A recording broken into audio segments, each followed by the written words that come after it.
on this computer. All right. Okay, so first off, we got Proposition 14. So I'm Ayush. I'm a freshman in college, and I'm going over Proposition 14, which is a bond for stem cell research. So just to get a little bit into the specifics, that's $5.5 billion in bonds. 1.5 billion of that will be dedicated to brain and central nervous system diseases such as Alzheimer's and Parkinson's. And to give you a little bit more context, this would keep the California Institute for Regenerative Medicine running, as well as giving grants to universities for treatments into diseases. And this all stems first in 2004, if you want to trace the history. In 2004, the George W. Bush administration banned all federal funding into stem cell research. And because of that, California voters put it on the ballot in that same year with Prop 71. And Prop 71 said, we are going to fund $3 billion in bonds for stem cell research, and that passed. And now the money from Prop 71 is dwindling, and hence we have Prop 14. If you want to move to the next slide, Kevin. So I'm going to go over both the yes and the no side. So just starting off with the yes side, you can see some of the big endorsements, Governor Gavin Newsom, the California Democratic Party, the regents of the University of California, and patient advocacy groups like the March of Dimes. And some of the main arguments in favor of voting yes, a couple studies. First, on the scientific side from the National Academy of Sciences, says that the Institute has been highly successful in giving out grants, and that scientifically it has been highly successful, as you can see right there on the slide. And as for the economic side, a USC study published just this year said that 50,000 more jobs and $10 billion more have been created for the state's economy as a result of Prop 14, or as a result of Prop 71, excuse me. And then just a couple others. One argument that you hear is that California should be a leader in scientific research, particularly with the Trump administration cutting funding into such research. And you see a lot of individual testimonials, ads for Prop 14 saying, I'm alive today because of stem cell research. And so that kind of sums up our arguments for yes on Prop 14. Going on to the next slide, the no on Prop 14 campaign has been primarily driven by newspaper endorsements. And that's for a pretty interesting reason. The No on Prop 14 campaign has been really disorganized and has only $250 in its bank right now. But that's not to say that there are no good arguments for the no side. Particularly with COVID-19, our state's finances have been hit really, really hard. And many opponents of Prop 14 say that this would weigh down California with more debt at the worst possible time. Additionally, there is no longer any ban on federal money for embryonic stem cell research. President Obama reversed that ban. There have also been conflicts of interests, allegedly. Some of the scientists who sit on those boards have tended to give grants that favor their own side. And so these are pretty much the arguments in favor of the no side. And with that, I'm free to take any questions. You can unmute yourself or just drop it in the chat if you'd like.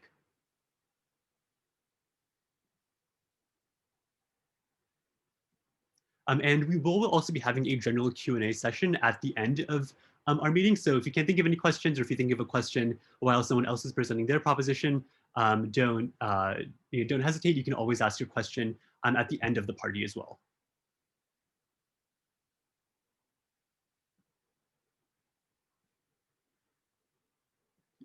I'm going to give it a few more seconds and just for any last minute questions. If not, we're going to move on to Prop 15. Question on 14? Yeah, for sure. So how much has been spent so far by the state on 14, or on stem cells research specifically?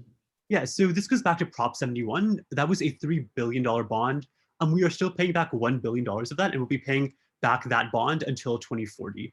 And then Prop 14, which might pass this year, would be an additional $5.5 billion on top of that.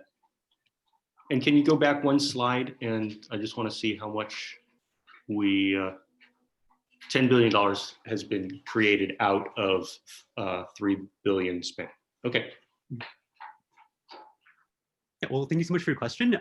If there aren't any others, we can move on to Prop 15 with Robin.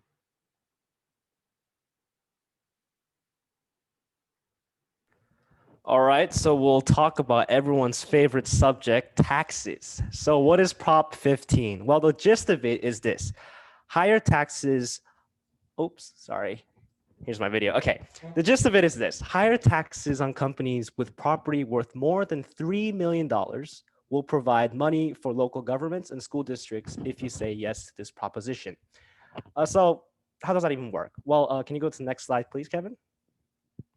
Well, under the current law, which is based on Proposition 13 of 1978, it fixes industrial and commercial taxes based on the purchase price of the property instead of the market price. Now, what does that mean? Well, it means that that the purchase value is based on when the business originally bought the property. So if your business bought some equipment, some land back in 1978, it's the same general price with a few adjustments for inflation. Now, this formula fixes taxes at a steady low rate since the actual market value of property has increased a lot. So in any case, the law has remained fairly popular. So that's why, even though this law is relatively old, it's still now on the ballot. So Prop 15 would change this formula by using the market price instead. It would use how much the property of the business, how much that property is worth in current market value terms. Next slide, please. So, okay, what do the supporters say? Well, the supporters say that the current taxes for these businesses is just too low. And that given that we had the coronavirus pandemic and that we have a bunch of budget crises in some of our school districts, Proposition 15 will help us invest approximately $6 to $11 billion to our communities. Also, Proposition 15 exempts residential property. So that means if you're a homeowner, this doesn't affect you at all. It might even lower taxes for smaller businesses that are also fall under some of the exemptions in this proposition. Next slide, please. Now, opponents argue that while Proposition 15 does have these exemptions for the small businesses, et cetera, higher taxes on big companies might just lead them to shift costs over to the consumers, to the renters, and small businesses. And they also point out that the implementation process itself is pretty expensive, and we might not see net positives until around 2024. So yeah, that's the end of the information here. So if you have any questions, I'll be happy to take them.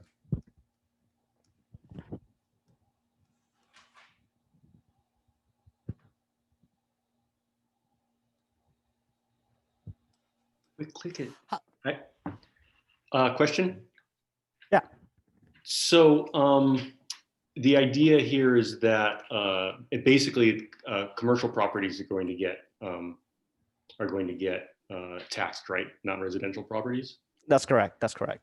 Okay. And so what studies have been done to show whether that's going to force businesses out of California? Yeah. So the information on this is pretty split. But so some of the information from the business packs are saying that these increases in funding, increases in taxes on the property will lead them to just too much business costs. Now, I can send you more information on that later because I don't have that information with me right now, sadly. But that is the current rhetoric. So the expectation is that commercial property owners will pass this on to the businesses that inhabit that commercial property? That's correct. That's what the argument is. And does anybody say anything about the current economic environment of California because of the pandemic, meaning that a lot of people are working from home and businesses or commercial properties are actually being challenged because, I mean, if you think about it, why should a business that inhabits like a 6-story headquarters building keep that building anymore? You know, in the pandemic, everybody's working from home. In the new world, people may never go back to working in that building. And so, you know, is this tax going to cause real estate prices also to drop? I've not seen any information about the exact causal relationship between the increasing property tax for commercial businesses and real estate. So I'm going to have to come back to you on that. Is that okay? Sure. All right. Okay. Well, with that, I think we might have to move on to the next proposition. So Kevin, go ahead. All right, hey guys, my name is Yash, and I'll be covering Prop 19, which is also about taxes. The official title is Property Tax Transfers, Exemptions, and Revenue for Wildfire Agencies and Counties Amendment. Pretty long name there. So to understand the context of what this proposition is proposing, we have to understand what the current law is saying. So if you relocate currently, you have to you can keep the lower tax base only if your new home is worth less than your old one. And you can only do this once in a lifetime, and there's only select counties that allow this. So for example, you can only say you're in a county that has lower tax rates. If you move to a more expensive county, you can only keep those tax rates if the value of the house is less than your previous house. Can we go next slide?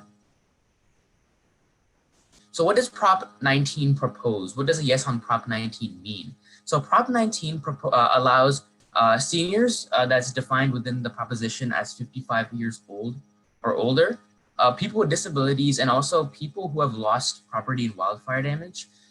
They allow them to move their low tax bases to pricier homes and only pay property tax on the difference. So let's just say, for example, your house is appraised at about $300,000.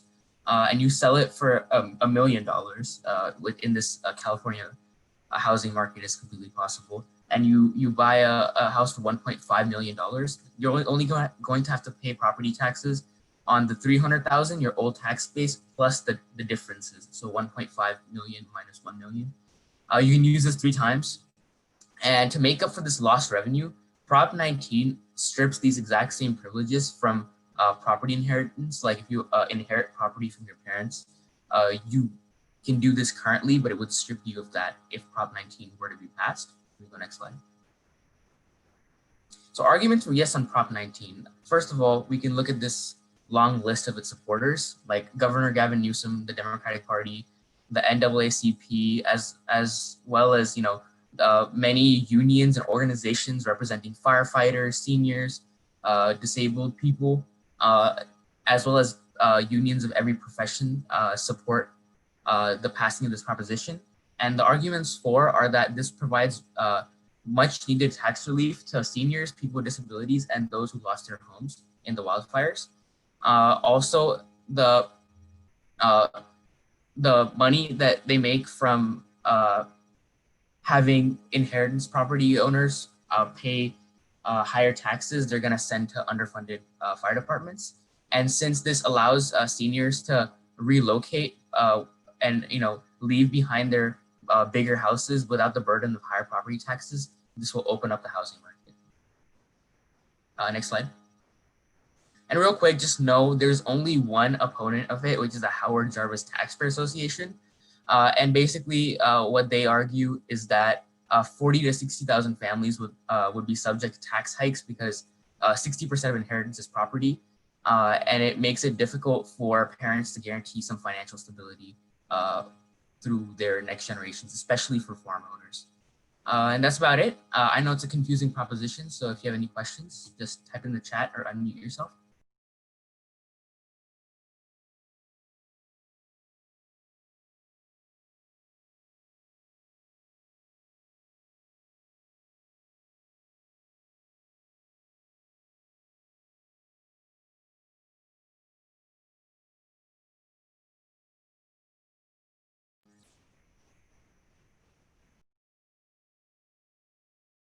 All right, so if there are no questions for Prop 19, I think we'll be moving on to Prop 16. Okay, so first of all, hello, my name is Krishna. I'm a freshman in college, and I'm going to be explaining a little bit about Prop 16. It's one of the more controversial propositions. You've probably seen a lot of different opinions on it already. But Prop 16 exists on the ballot as allow diversity as a factor in public employment, education, and contracting decisions. And this would be a legislative constitutional amendment, as it would repeal Prop 209 from the California State Constitution. So a little bit of history about this is we adopted Prop 209 in 1996, and this essentially bars the consideration of affirmative action policy when considering applicants. This is true for employers as well as public universities and other institutions. So what a yes vote would do is that it would repeal the ban on affirmative action and allow for employers and admissions officers to consider factors such as race and sex while making selection decisions at their own discretion. So this wouldn't mandate these considerations, but it would allow for different institutions to look into an applicant's race or sex as an additional criteria.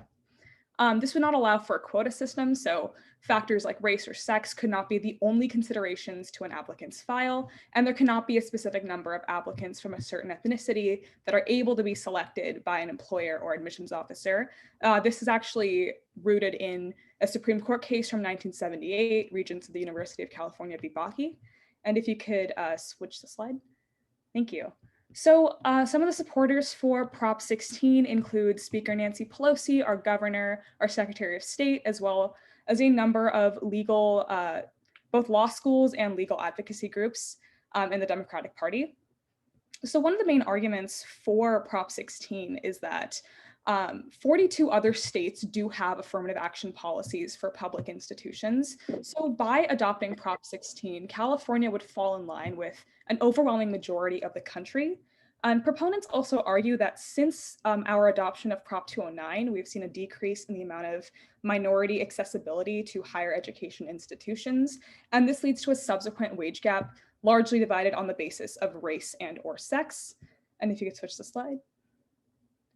Thank you. And some of the opposers of Prop 16 include the Chinese American Alliance, the Bay Area Homeowners Alliance, the American Civil Rights Institute, which is actually leading the argument against this. And as well, also we have the Students for Fair Admissions, which filed the lawsuit against Harvard earlier last year. And one of the main arguments actually made by people opposing Prop 16 falls in line with the belief that Asian American undergrad students in the UC system are overrepresented. So this would lead to a decrease in their admissions, and that this would lead to a system that doesn't look at merit as much as it does extraneous variables. The final thing I will say before I take questions is that there are Asian American advocacy groups that both do and do not support Prop 16. So if anyone has any questions, I would love to take them.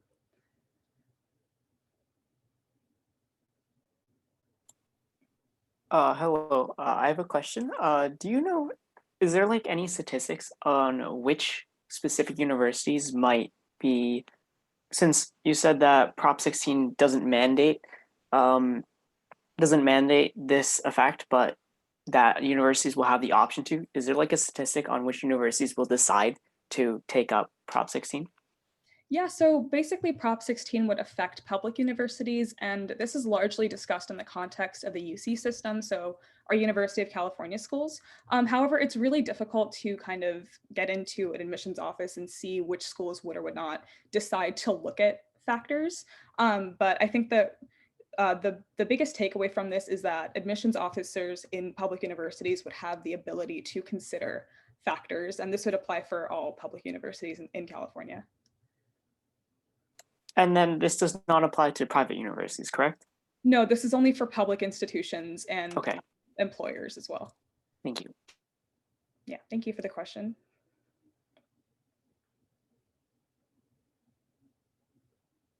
All right, if no one else has any questions, we're gonna move on.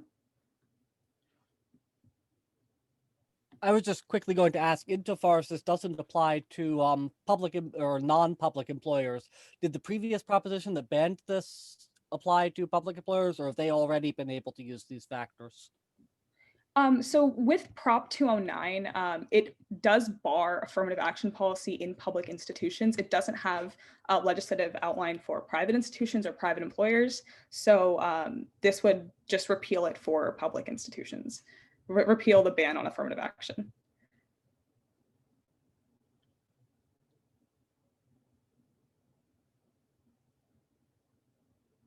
All right, I think that's all for now. So we could move on.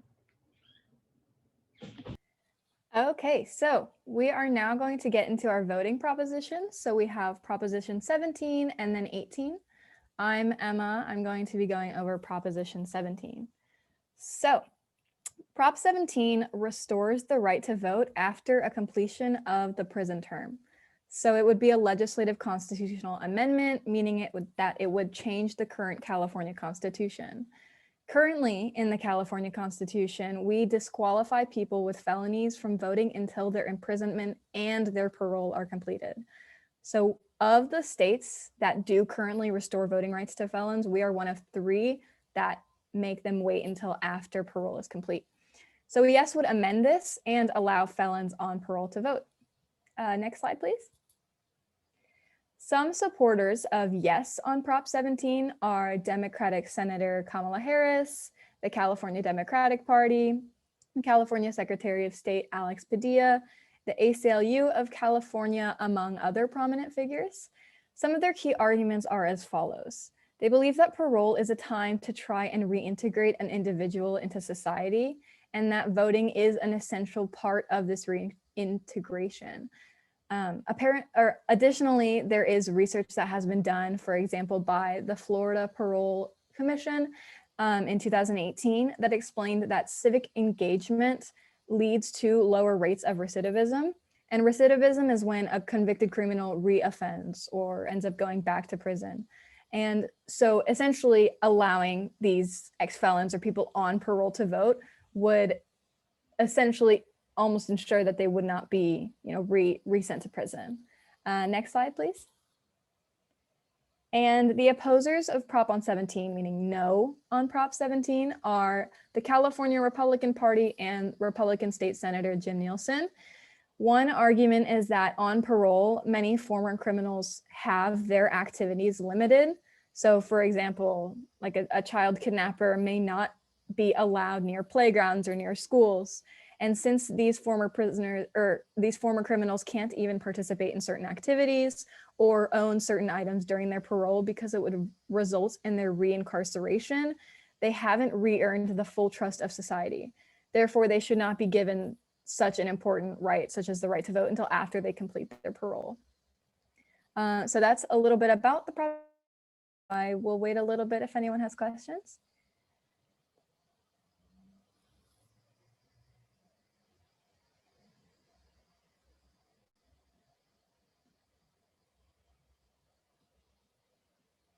Okay, great. We can move on to Proposition 18 then.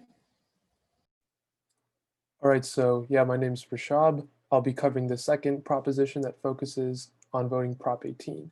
So if Prop 18 passes, it would allow 17-year-olds to vote in both the primary and special elections only if they are 18 by the time of the general election. Voting no on this proposition would basically maintain the status quo. No voter in California who is under the age of 18 may vote in any election whatsoever. Next slide. So the main arguments in support of Prop 18 is that it would improve civic engagement. Like a lot of other states, California has a massive problem with low civic engagement, and it's especially bad with young voters. This year's primary saw only 38% of eligible voters cast a ballot, and only 6% of people who voted were ages 18 to 24. So supporters of Prop 18 believe that it would address both of these issues. Research shows that voting in just one election increases the chances of voting in the next election by over 25%. Because Prop 18 would allow people to vote even earlier on in their lives, and it would allow them to participate in a full election cycle instead of just the general election, it would create more lifelong civically engaged voters. So Prop 18 is supported by a lot of people. Our state representatives were required to vote on this measure before it went on the ballot, and mostly Democrats, including our own State Assemblywoman Kahan and State Senator Steve Glazer, voted yes. Governor Gavin Newsom, Secretary of State Alex Padilla, and the California Democratic Party as a whole also support Prop 18. And as of September of this year, these groups in support of Prop 18 have raised just under $400,000 in support of this measure, which is far less than what you'll see for the other propositions. And while this isn't an official endorsement, 18 other states in the US and the District of Columbia have similar measures to Prop 18 in their own states, and supporters believe that California should join this national trend. Next slide. So there are a couple arguments that opponents make against Prop 18, however. The first is that it would go against science and legal consistency. Many of our other laws in California prohibit minors from doing certain things because humans aren't fully developed until they're 18, especially with the logic and reasoning areas of our brain, which are obviously important for something like voting. So allowing 17-year-olds to vote who aren't necessarily fully mature wouldn't make sense scientifically, and it wouldn't be consistent with our other laws. The other argument they make is that 17-year-olds are what they call a captive audience. They say that 17-year-olds don't pay taxes, they aren't independent, and they're mostly in school when they could be voting in a primary, so they could be influenced by their teachers and other adults to vote a certain way on issues they don't know a ton about, like school bonds and taxes. The main supporters of this side include a group called the Election Integrity Project, the Mercury News, and the East Bay Times, and many of our state's Republican legislators who voted no on this constitutional amendment. But in terms of fundraising, there are no recorded campaign contributions for this side at all. So that's basically a high-level overview of Prop 18. If you have any questions, feel free to raise your hand or drop them in the chat.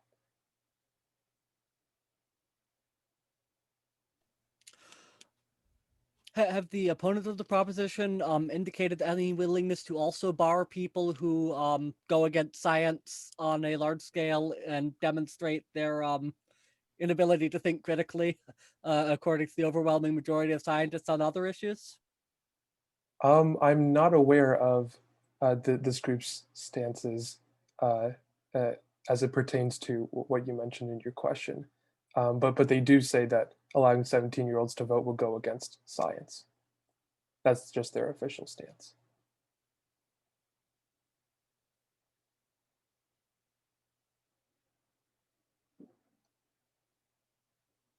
Seeing no other questions, I think we can move on to, I believe, Proposition 20.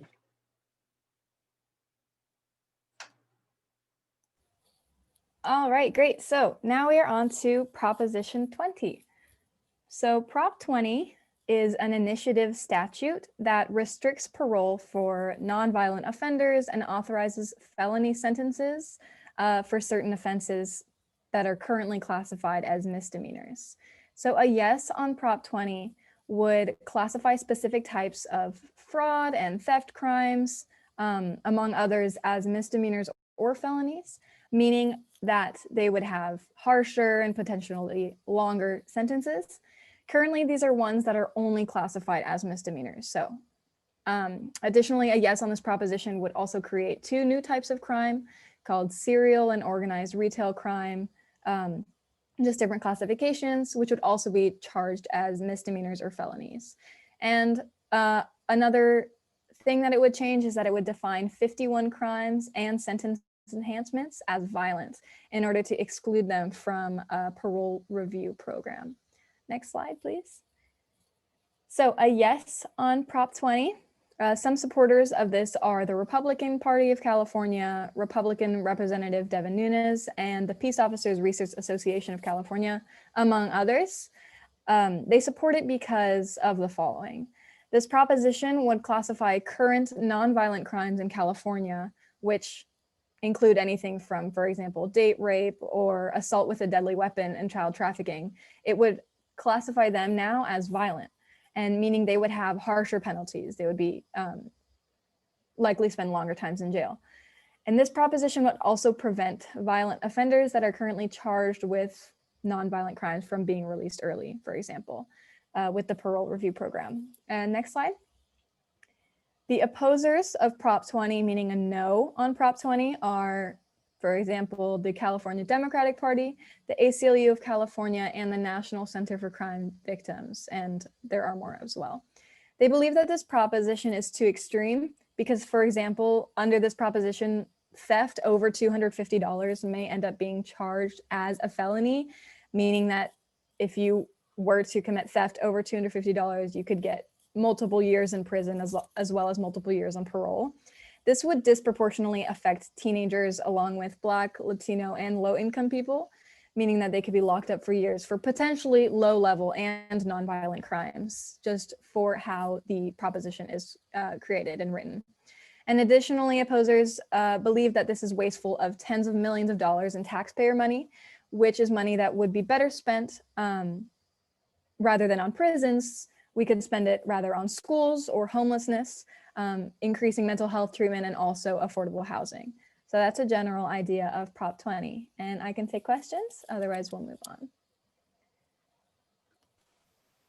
Hi, I have a question. Is there Yeah. available statistics on how many current crimes that have been committed that would then, with a yes on Prop 20, be classified as felonies? I think in California there are, well, the new crimes, there are 51 that would be classified as either it's like misdemeanors or felonies, meaning that they could be judged as they were judged before or even harsher. And it would essentially just change the way that those are judged. I'm not sure on the current number, but after this entire presentation, we're going to be sending out different links for further research. This is kind of like a surface level presentation that we have, so we'll send out a link to the audience, everyone who's registered on the Eventbrite.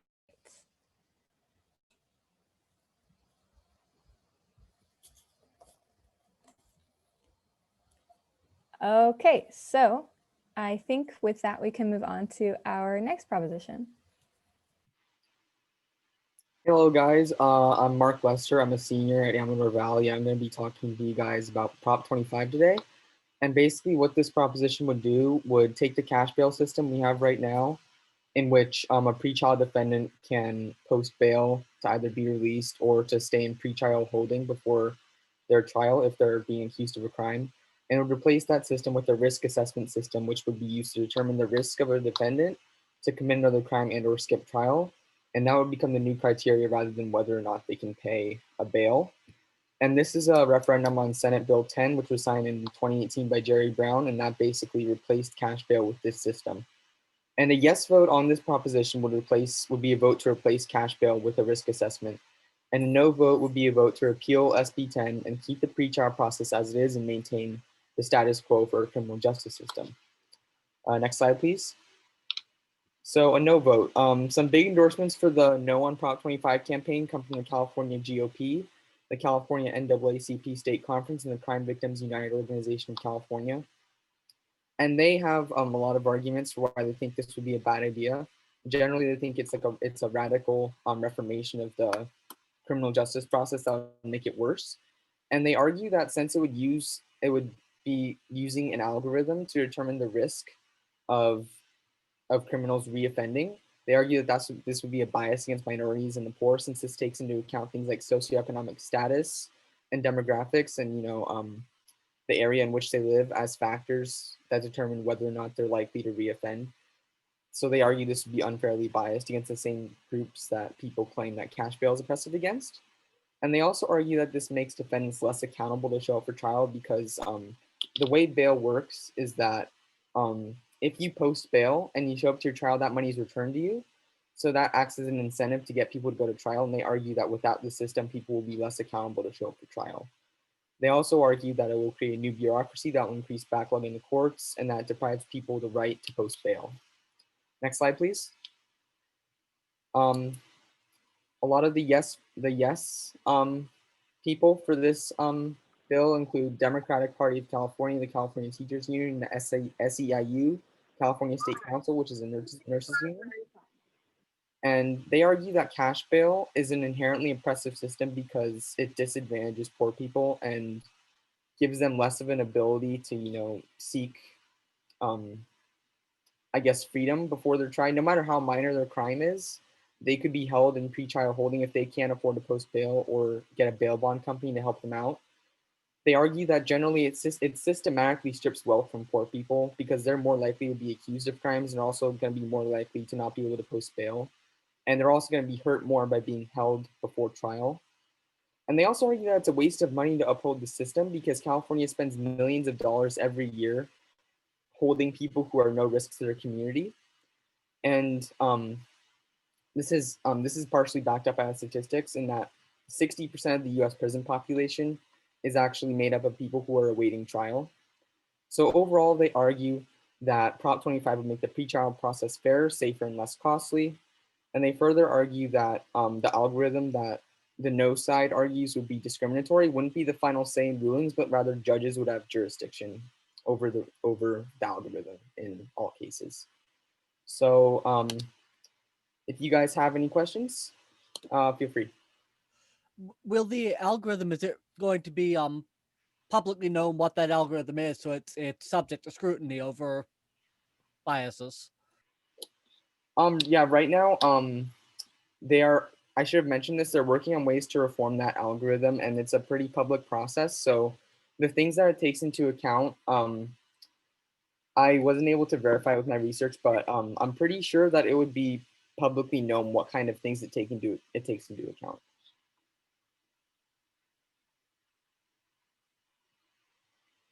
I just wanted to make sure I heard you correctly.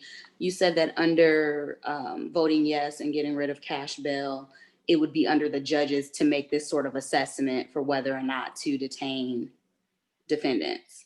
Yeah. So the algorithm would be used as a tool to help judges assess whether or not people are, a risk to be let free, but ultimately judges have the final jurisdiction over those decisions. And just to follow up, how is that different outside of the actual cash itself? How is that different as far as the judge having the last say than it is currently with cash bail? Well, cash bail judges, they get to set the bail amount, and then, I'm trying to think. I think It's a hard question. Don't worry about it if you don't have the answer. It's a hard question. no, yeah, I think how it is that judges set the bail amount, whereas in this system the judges will be responsible for saying whether or not they'll be in pretrial holding or that they'll get to leave before their trial. And I'm seeing some questions in the chat. The judges are not beholden to follow the algorithm. They get to use their judgment to apply it how much they trust this. Like a judge can take a decision for an algorithm and run counter to it. They're not beholden to that system. And we're gonna move on. This is taking up a lot of time. So let's move on to our next prop, and that's gonna be prop 21. Yeah, so I'm Ayush again, talk about Prop 21, which is about primarily rent control. So just in a general sense, it allows local governments to enact rent control policies on housing, and that's housing that was first occupied over 15 years ago. And so just to get into a few terms, three big statewide policies that Prop 21 would affect. So first and foremost, this replaces Costa-Hawkins, which was passed in 1995. And Costa-Hawkins came after a spate of rent control policies at the city level, and Sacramento said that they were kind of tired of it. And so it enacted two big things. It said no rent control on single family units and new apartments, and no vacancy control on apartments that have already been emptied out. And so Proposition 21 would replace Costa-Hawkins. And if you're thinking, haven't we already voted on this? Haven't we already been hearing about rent control for the past 10, 20 years? That's because you have. We voted on this 2 years ago with SB 10. That would have repealed Costa-Hawkins entirely. Prop 21 puts in place kind of a new framework. And so with Prop 21, cities would have much more latitude in enacting rent control. Specifically, San Francisco, for example, would see a 26% increase in apartments subject to rent control. And one last point, just a bit of context. Last year, Governor Gavin Newsom signed a law, AB 1482, which caps all rent increases at 5% plus inflation. But still 5.4 million tenants could be facing eviction in the next year. So if you go on to the next slide with the Yes campaign for Prop 21, it's supported by the California Democratic Party, Senator Bernie Sanders, the ACLU. They say that rent control can help combat gentrification and homelessness. So it can, in some cases, moderate rent stabilization can be a good thing, particularly with people of color, helps keep them and especially poor people in their neighborhoods because those rent prices are capped. Another kind of the biggest argument in favor of Prop 21 is that cities need flexibility post-COVID-19. This flexibility, according to them, has been taken away because of Costa-Hawkins. And with Prop 21, we would give them back. This isn't to say that we should mandate rent control, but we would just give them the option. And moving on to the No campaign for Prop 21, it's supported actually by Governor Gavin Newsom and some big newspapers, as well as the Chamber of Commerce. Economists typically don't like rent control policies. It interferes with the market, doesn't let supply and demand do its work. AB 1482, which I talked about earlier with Gavin Newsom's, the law that he signed, they say already addresses this problem. They say that government should instead build public housing, and that Prop 21, because of rent control, would drive rents even higher. And that is pretty much Prop 21. I'd love to take any questions.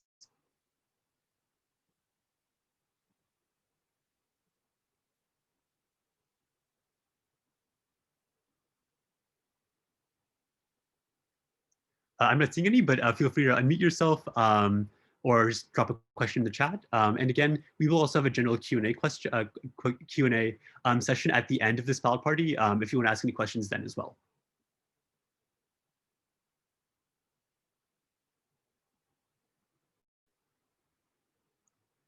Okay, so with that, we will move on to Prop 22, I believe.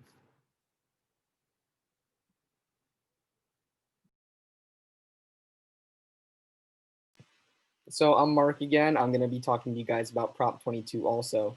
So if you guys have heard about this one, it's because it's the most spent on proposition in the history of the state of California. And that's because this whole movement for Prop 22 is driven by the huge entities that are Uber, Lyft, and DoorDash. So basically in September, AB 5 changed the status of drivers for Uber, Lyft, and DoorDash from independent contractors to employees and required them to offer overtime pay. All these protections that are generally granted to people that are classified as employees rather than independent contractors. And these companies have chosen not to comply with this policy, and they've been fighting it in the courts, which you might have read about in the news. And the Superior Court ultimately ruled that Uber and Lyft were misclassifying their workers when in fact they were employees rather than independent contractors. And you also probably heard about this big thing when Uber and Lyft stated that they would suspend operations in California. They threatened to do that. That hasn't come to pass yet because they are trying to fight this through Prop 22. And that may be why you're getting a lot of mailers about it. And the TV ads, it is again one of the most spent on ad campaign for a proposition in the history of California. Next slide, please.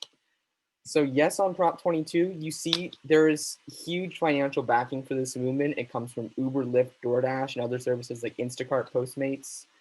And basically what they're arguing, their slogan is save app-based jobs and services. They're arguing that with the classification of them as employers, they would not have jobs. They're saying that this legislation will protect the ability of app-based drivers to choose to work as independent contractors. They argue it would give them more flexibility. They argue that it would save these jobs. And they argue that it would improve the driver's experience by giving them flexibility with their hours and guaranteed earnings. And they argue that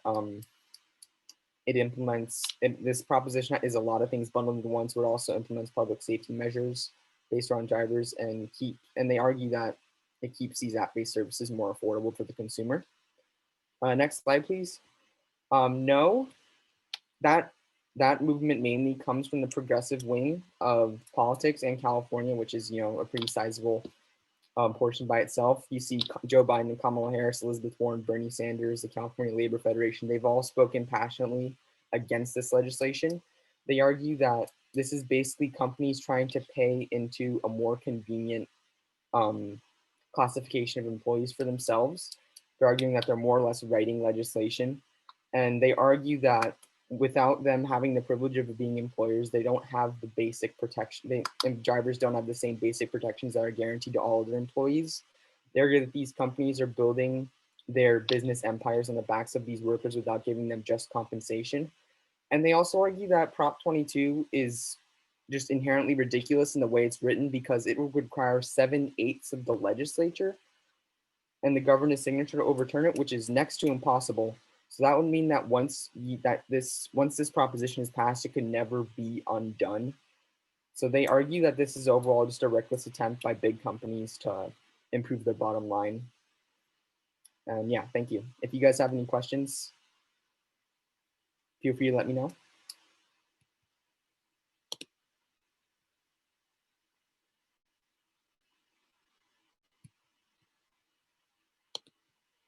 Okay, perfect. If you guys have any more questions about this or all the other props, we can do that at the end. And now we are going to move to Prop 24.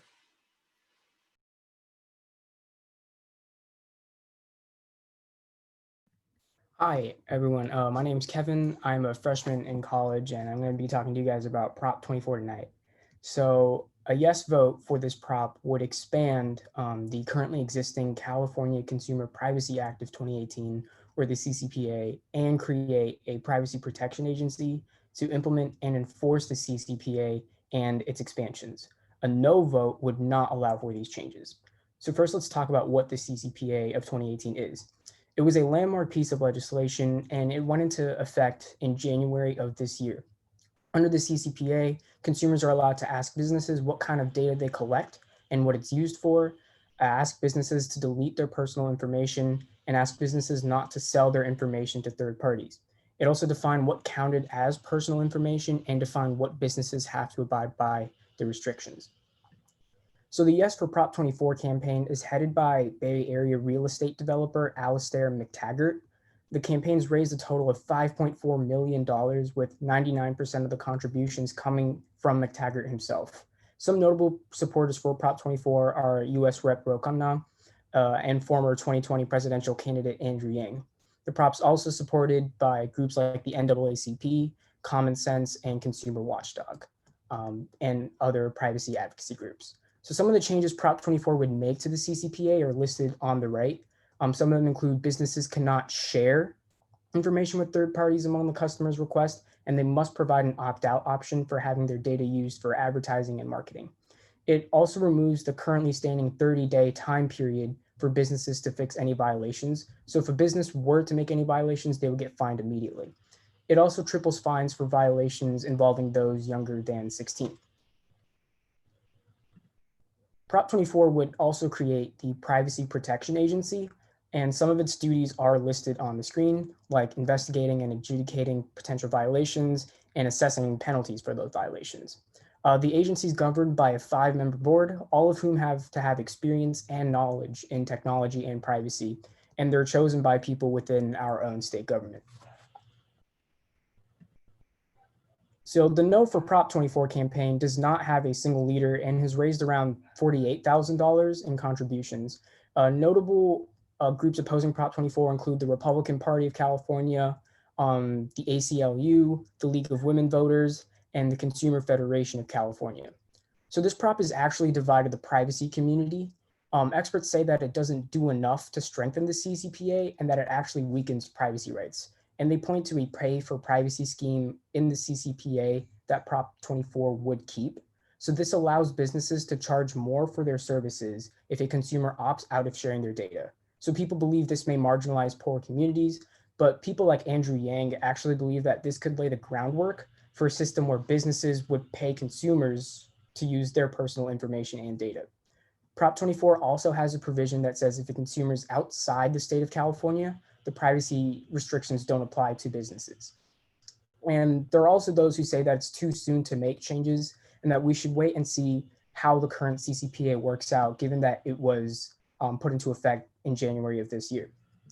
The Electronic Freedom Foundation, a data privacy advocacy group, actually came out with a neutral stance on the prop, saying that Prop 24 steps forward in some areas and steps back in others, but they still believe that Prop 24 is a net gain from the CCP of 2018.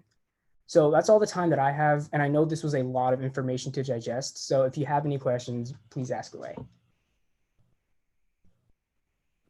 Question from the chat, Kevin. Kevin asks, how much time are businesses allowed in order to implement the changes? Okay, so as of right now, under the current CCPA, businesses have 30 days to make the changes and to fix any violations. And then if they don't complete it within that 30-day time period, sorry, my light's on a timer. If they don't complete it within that period of time, they get fined. But if Prop 24 gets approved, it would get rid of that 30-day time period. So businesses would get fined immediately. So this is Kevin. Thanks, Kevin. I really appreciate your research on this. My question was really about how long. I understand the fine period, but if a company, like if this gets into law and the law starts January 1st, are businesses going to start getting fined on January 1st, or are businesses given a period of time to actually implement the systems that allow them to, say, purge your data and stuff? Because a lot of businesses don't have those systems in place right now, and it takes time to change those systems. Oh yeah, definitely. I'm actually not exactly sure about that time period. That's actually one of the arguments that the No for Prop 24 people made, not about the time period, but the fact that the effect that it would have on smaller businesses, because smaller businesses might not have the capacity to make these changes, or they might not be able to afford it for their business itself. So I'm not sure exactly about the time period that will be given to allow them to implement those changes, though. I'm sorry about that.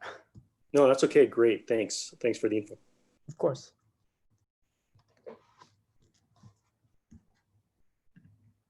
Any other questions?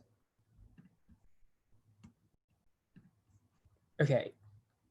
Is there anything in the chat, Robin?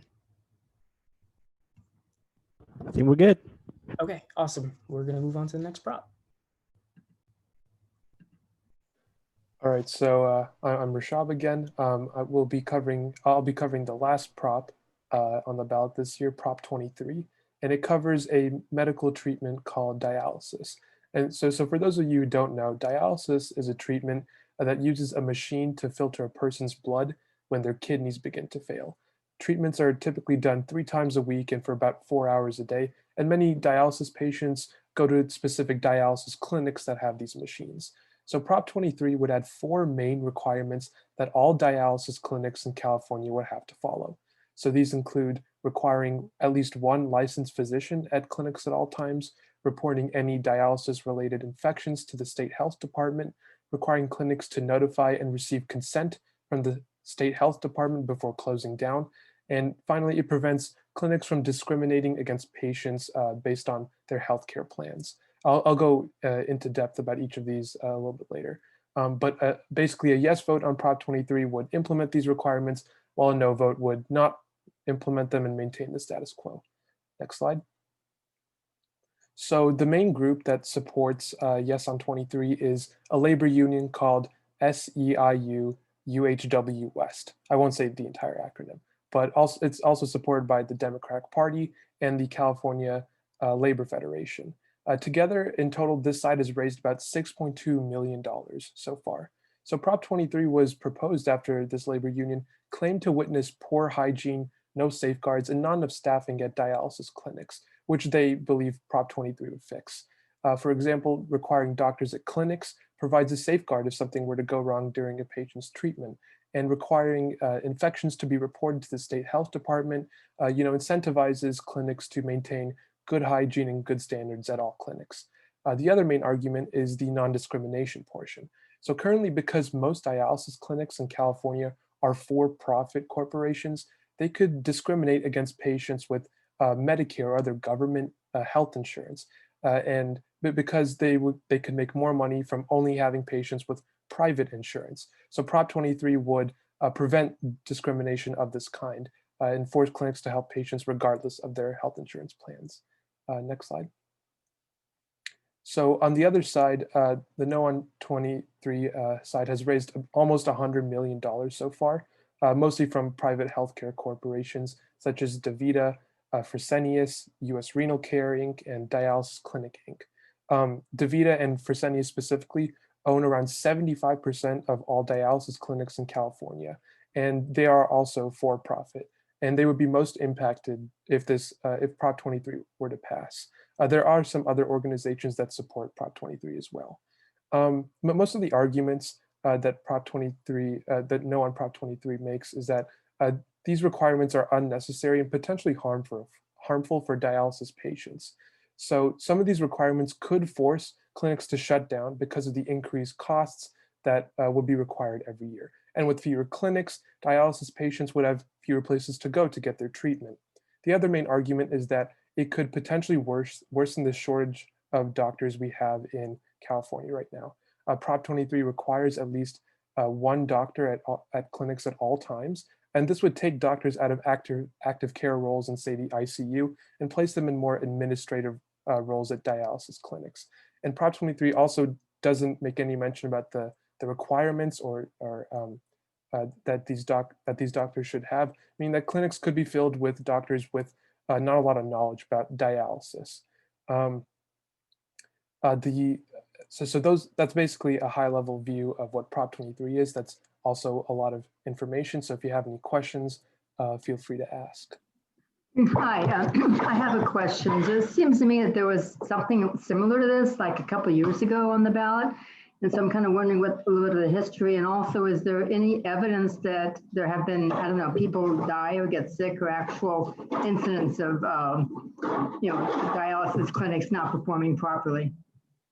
So to answer the second part of your question, the labor union that mainly supports yes on 23, I'm not sure if they necessarily reported any deaths, but they did report high levels of infections at many dialysis clinics, mostly at mostly clinics run by Fresenius Medical Care and DaVita Incorporated.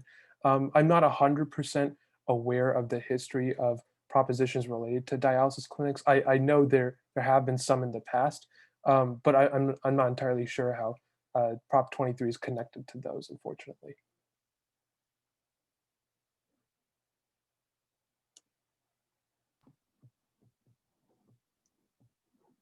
Hi, this is Kevin. I have a question also about this. Are there additional penalties or punishments against the doctors if something is found to be inappropriate at these clinics in the legislation? I don't think Prop 23 includes penalties, the penalties that you're referring to. All it requires is that clinics must have doctors on site.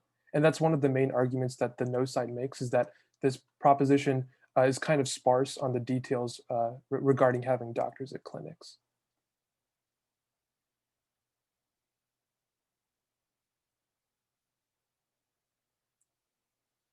Okay, seeing no other questions, I think we can move on. So that was the end of all the props and the presentations. So just going to do a quick voting PSA. I'm assuming all of you guys are registered to vote and all of you guys have your ballots. But if you know any friends or family who hasn't registered yet, remember they have until October 19th to get registered. And if not, California does have same-day registration with provisional ballots at polling centers.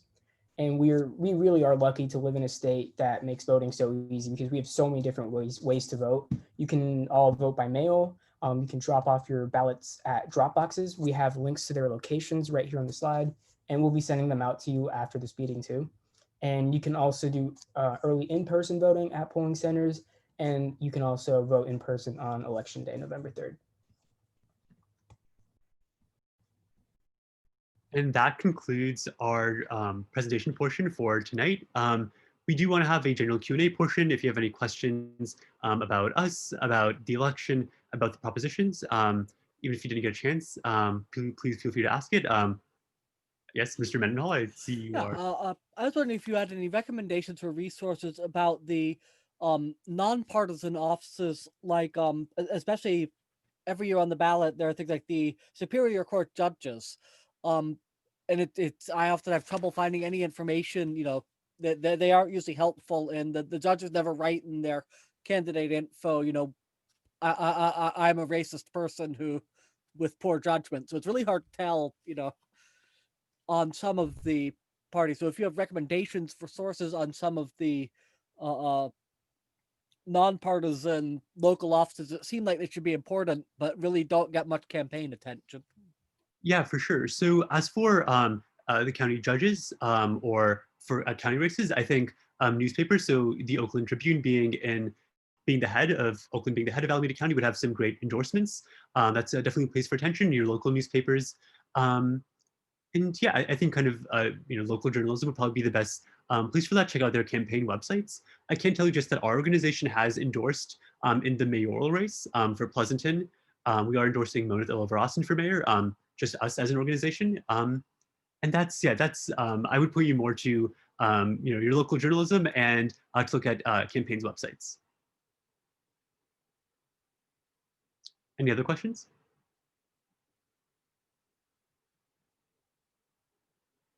And just to quickly add, if you are looking for bipartisan information regarding propositions, there are several websites like Ballotpedia that offer a really good list of sources and legislation that do very strongly make arguments on both sides, and it's not a partisan effort. So Ballotpedia is a really great website to use for propositions and for anything else on the ballot as well. Yeah, Ballotpedia offers really good information on the Superior Court, like of Alameda County, if that's exactly what you're looking for. They have statements of the candidates and what exactly they're standing for. So that's a really good way to find out more about them. And we can send these sort of links over the email as well. And as for your question, Mr. Landell, in the chat, we did actually host a mayoral forum for our local candidates for mayor.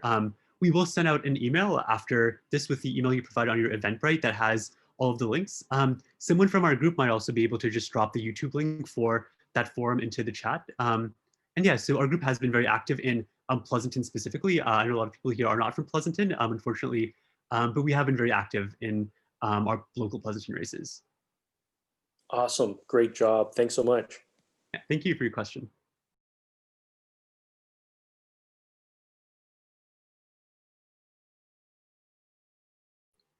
And so with that, if anyone has any questions, feel free to stick around. Otherwise, this event, we have no further things to add. And we want to thank all of you so much for being here. This is a Friday evening, and so we are really, really appreciative of your time today.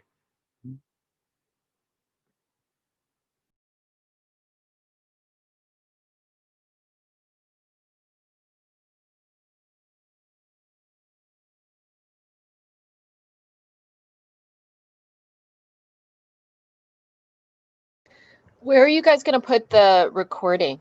On your YouTube or?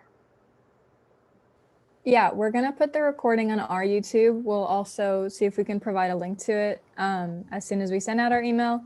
But yeah, we'll put it on our YouTube and advertise it on social media.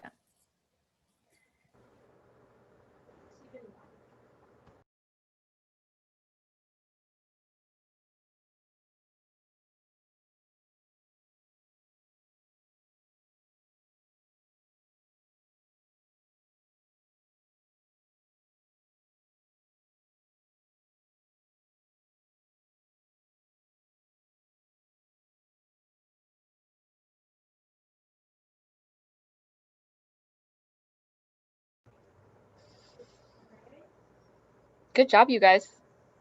Nice work. Thank you so much.